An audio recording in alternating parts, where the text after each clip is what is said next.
Video عام نہیں ہے۔ آج میں آپ کو ایک ایسا راز بتانے جا رہا ہوں جو اگر آپ نے سمجھ لیا، اگر آپ نے اپنا لیا تو آپ کی زندگی بدل سکتی ہے۔ سوچئے وہ چیز جو ساری زندگی نہ ملی، وہ اگر اچانک مل جائے، وہ دعا جو بار بار مانگنے کے باوجود قبول نہیں ہوئی، وہ آج قبول ہو جائے۔ وہ پریشانی جو برسوں سے ختم نہیں ہو رہی، وہ لمحوں میں دور ہو جائے۔ اور سب سے حیران کن بات تو یہ ہے، یہ سب صرف چند لمحوں کے عمل سے ممکن ہو سکتا ہے۔ جی ہاں، لیکن شرط صرف ایک ہے، آپ صحیح وقت اور صحیح یقین اور وہ طریقہ جو آج کی ویڈیو کے اندر ہم آپ کو بتائیں گے، اس کے مطابق اگر آپ کریں گے تو یقیناً آپ کی زندگی بدل جائے گی۔ معزز سامعین کرام، آج میں آپ کو بتانے والا ہوں افطاری کے اس مبارک لمحے کا وہ وظیفہ جس وقت آسمان کے دروازے کھلتے ہیں، جس وقت دعائیں رد نہیں ہوتی، جس وقت بندہ جو مانگے اللہ اسے عطا فرما سکتا ہے، اللہ اسے عطا فرماتا ہے۔ اکثر ہزاروں لوگوں نے اس عمل کو کیا تو یقیناً آج ان کی زندگیاں بدل گئیں۔ معزز سامعین کرام، اور جو لوگ یہ کہتے رہ گئے کہ حضرت وظائف سے کچھ نہیں ہوتا، وظائف اثر نہیں کرتے، تو معزز سامعین کرام، پچھتاوے کے سوا آج تک ان کی نہ زندگی بدلی نہ ان کے حالات بدلے۔ تو معزز سامعین کرام، آج آپ کو معلوم ہوگا وہ عمل جو دل سے کیا جائے تو قسمت بدل سکتی ہے، وہ ذکر جو رزق کے دروازے کھول سکتا ہے، وہ پڑھائی جو ناممکن کو ممکن بنا سکتی ہے۔ اگر آپ کے گھر میں بے برکتی ہے، اگر آپ کام بنتے بنتے رک جاتے ہیں، اگر آپ کو نظر بد ہے، اگر آپ پہ بندش یا عجیب سی رکاوٹیں محسوس ہوتی ہیں، اگر دل بے چین رہتا ہے، سکون نہیں ملتا۔ ہمارے پاس لاکھوں کی تعداد میں لوگ آتے ہیں، کہتے ہیں حضرت ہمارے دل کو سکون نہیں ملتا، حالانکہ ہم ہزاروں لاکھوں کما رہے ہیں لیکن زندگیاں تو بدل ہی نہیں رہی، لیکن دل کو سکون بھی نہیں مل رہا۔ تو معزز سامعین کرام، یہ وہ وظیفہ ہے جس کو اگر آپ اچھے نیت کے ساتھ، اخلاص کے ساتھ پڑھ لیں تو آپ کی زندگی آج کے اس وظیفے کے ساتھ بدلنے والی ہے۔ کیونکہ آج میں آپ کو بتاؤں گا افطاری کے وقت سورہ کوثر پڑھنے کا وہ راز جو آپ کی تقدیر کے بند دروازے کھول سکتا ہے۔ معزز سامعین کرام، آپ کو یہ بھی بتاؤں گا افطاری کے وقت وہ دعائیں جو آپ نے مانگنی ہیں اور صحیح طریقہ کون سا ہے۔ تو معزز سامعین کرام، آپ یقین جانیں، یہ سن کر حیران رہ جائیں گے کہ ایسا بھی ہوتا ہے کہ افطاری سے 2-3 منٹ پہلے جو دعا مانگی جاتی ہے سیدھا رب کے عرش پہ جاتی ہے اور میرا رب کریم اس کو قبول فرما لیتا ہے۔ بلا ٹائم ویسٹ کیے شروع کرتے ہیں آج کے اس نایاب مجرب آزمودہ عمل کو۔ کچھ ایسا ہوتا ہے کہ دل بہت بوجھل سا ہو جاتا ہے، اور کبھی کبھی دل تو گھبرانے لگ جاتا ہے۔ مسائل چاروں طرف سے گھیر لیتے ہیں۔ انسان کوشش تو بہت کرتا ہے کہ ان مسائل سے نکلے، ان مسائل سے اپنی جان چھڑوائے، لیکن ہر طرف سے راستہ جو ہے وہ بند نظر آتا ہے۔ پھر دل سے ایک ہی آواز نکلتی ہے، یا اللہ، میرا تیرے سوا کون ہے؟ جب اپنے خونی رشتہ دار آپ سے تعلق توڑ دیتے ہیں، جب آپ کے پیارے آپ سے رشتہ ناتا ختم کر دیتے ہیں، زندگی میں ایسے لمحات ہر انسان پر آتے ہیں۔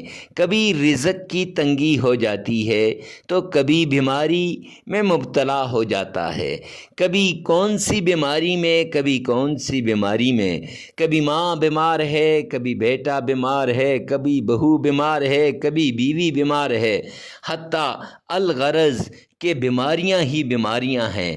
اور کبھی انسان کے گھر مسائل نہیں بلکہ مسائلستان بن جاتا ہے، پورا مسائل اس گھر کو گھیر لیتے ہیں۔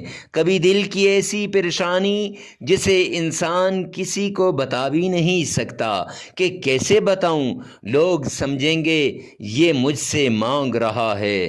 لیکن میرے عزیز بھائی اور بہنوں، اللہ تعالیٰ تعالیٰ نے اپنے بندوں کو کبھی اکیلا نہیں چھوڑا۔ قرآن مجید کی اس آیت کے اندر وہ طاقت ہے، وہ کرشمہ ہے، وہ معجزہ ہے، وہ برکات ہیں، وہ انوارات ہیں جو نہ صرف دل کو سکون دیتے ہیں بلکہ انسان کی مشکلات کے دروازوں کو بھی بند کر دیتے ہیں، اور مشکلات کے بند دروازے جو ہوتے ہیں وہ بھی میرا رب کھول دیتا ہے اور آسانیاں ہی آسانیاں ہو جاتی ہیں، نصیب اور تقدیر کے بند تالے کھل جاتے ہیں۔ قرآن صرف پڑھنے کی کتاب نہیں ہے، یہ ہدایت بھی ہے، یہ شفا بھی ہے اور پریشانیوں کا حل بھی ہے۔